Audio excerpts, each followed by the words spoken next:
بہت جدوجہد کے بعد انہوں نے وہاں سے ایک رسالہ نکالا، تندیل خیال۔ یہ بلوچستان کی ادب کا تاریخ کا پہلا ماہنامہ رسالہ ہے جو نئی دہلی انڈیا سے پرنٹ ہو کر وہاں پہ آتا ہے۔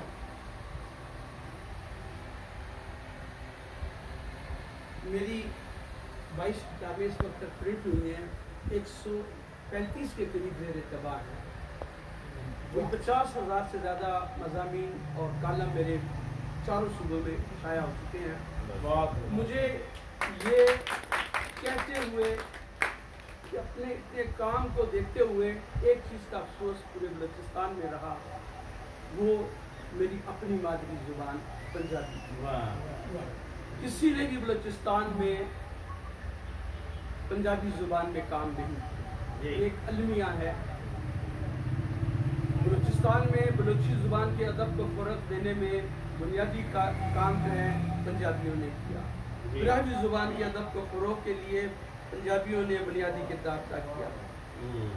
پشتو ادب کے فروغ کے لیے پنجابیوں نے بنیادی کام کیا، اور اردو کے لیے جو سب سے پہلا کام 1888 میں خان آف کلات کے وزیر اعظم تھے اس دور میں، مولانا محمد حسن بریلوی صاحب، انہوں نے اردو میں 34 غزلیں دی، لیکن وہ شائع نہیں ہوئی تھی اس دور میں۔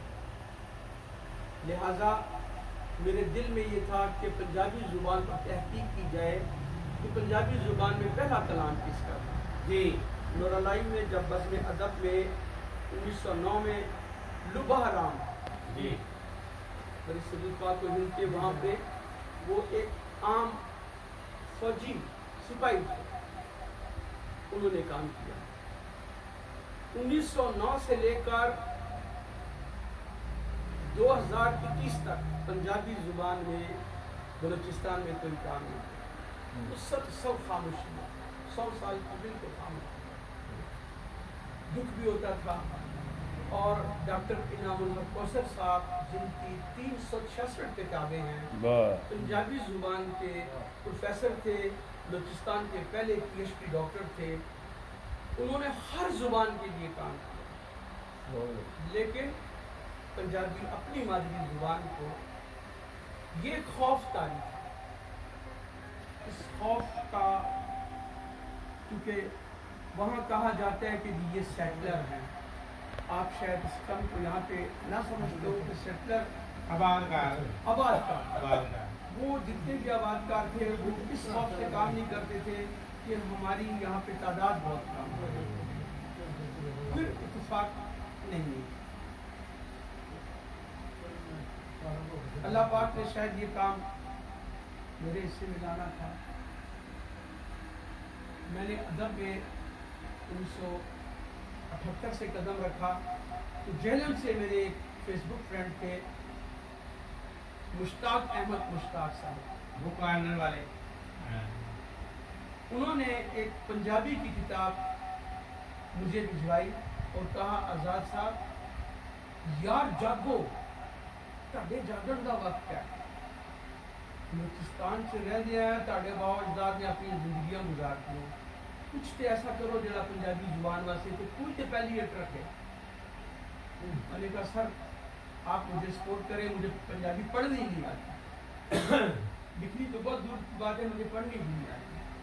انہوں نے کہا کہ میں آپ کو مختلف کتابیں بھجواتا ہوں پنجابی، آپ گھر میں تو پنجابی زبان بولتے ہیں؟ میں نے کہا جی سر پنجابی بولتے، کہتے یار بڑی جلدی سیکھ جائیں گا۔ انہوں نے رہنمائی کی، بنیادی پنجابی قاعدہ بھجوایا، لکھنے کے طریقے بتائے جانا۔ ان کا میرا ساتھ صرف 4 سال ہے، اس کے بعد ان کی وفات ہو گئی، تو میرے لیے بڑا یہ دکھ کا لمحہ تھا۔ انہوں نے ایک لفظ لکھا مان جو، وہ جب مجھے بلاتے تھے تو کہتے تھے یار تو ساڈا مان جو گے بلوچستان میں۔ آپ یقین مانے مجھے اس وقت اس لفظ کے معنی معلوم نہیں تھے۔ میں نے جو میرے ادبی دوست تھے لاہور میں، ان سے کہا کہ یار مجھے پنجابی کی لغت لے کے کھلاؤ جانا، انہوں نے بھجوائی۔ تو یقین مانے جو وہ لفظ کے معنی میں نے دیکھے، اپنی ادار کو اچھڑیا، بندہ. میں اس دن بڑا زار رویا کیونکہ یہ میرے جذبات کی ترجمانی تھی کہ میں میرے ابا و اجداد یہاں پر اپنی زبان بولتے رہے لیکن اپنے ادب کے لیے کام نہیں کرتے. آج کوئی بہت زیادہ تعداد تو نہیں ہے ہماری پورے بلوچستان میں 5 لکھاری ہیں, صرف 5 بندے ہیں. ایک خاتون ہے, 4 ان میں 3 شاعر بھی ہیں, نثر نگار بھی ہیں. میرے واحد جس میں نثر نگار ہے. آج الحمدللہ میری پنجابی کی 9 کتابیں ماشاءاللہ. بلوچستان کی تاریخ میں سب سے پہلا بین اللسانی مشاعرہ جس میں پنجابی کی نمائندگی کرتے ہوئے ان 5 شعراء کرام نے اپنا کلام سنایا. یہ ایک تاریخ ساز ایک اینٹ رکھی گئی اور مجھے بڑی خوشی ہے کہ میرے بعد پڑھنے والے بھی وہاں پہ ہیں. اب یہ ریت چل پڑی ہے کہ وہاں پر کوئی بھی بین اللسانی مشاعرہ ہو پنجابی کو نمائندگی کی جاتی ہے. میں نے پچھلے دنوں فیس بک پہ ایک